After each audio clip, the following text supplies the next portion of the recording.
ধর্মনগর বিধানসভা কেন্দ্রের উপভোটের নির্ধারিত সময় ঘনিয়ে আসছে। ভোট গ্রহণ পর্বের সামগ্রিক প্রস্তুতিও চলছে কাউন্টডাউন।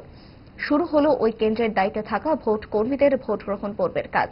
সকাল 9টা থেকে শুরু হয় ভোট গ্রহণ পর্ব। সকাল থেকে বীর বিক্রম ইনস্টিটিউশনের হল ঘরে ব্যালটের মাধ্যমে ভোট দিলেন ভোট কর্মীরা। এই প্রক্রিয়ায় মোট ভোট কর্মীর সংখ্যা 159 জন। এদিনের এই ভোটদান পর্ব নিয়ে রিটার্নিং অফিসার অর্থাৎ মহকুমা শাসক দেবযানী চৌধুরী সংবাদ মাধ্যমে জানান,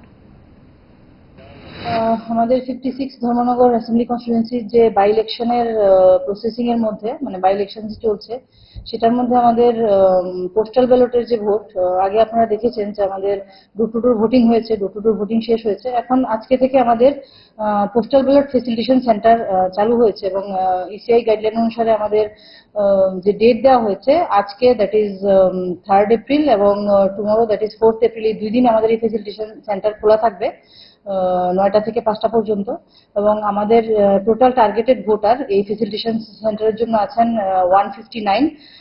এর মধ্যে আমাদের বিভিন্ন পোল ডিউটিতে যারা আছেন, লাইক মাইক্রো অবজারভার, এসএসটি যারা আছেন, তা এরকম সংখ্যা আছে 15 জন। ড্রাইভার, ভিডিওগ্রাফার এই ক্যাটেগরিতে আছেন 5 জন। টিএসআর এ আছেন 35 জন এবং পুলিশ পার্সোনাল আছেন 72 জন।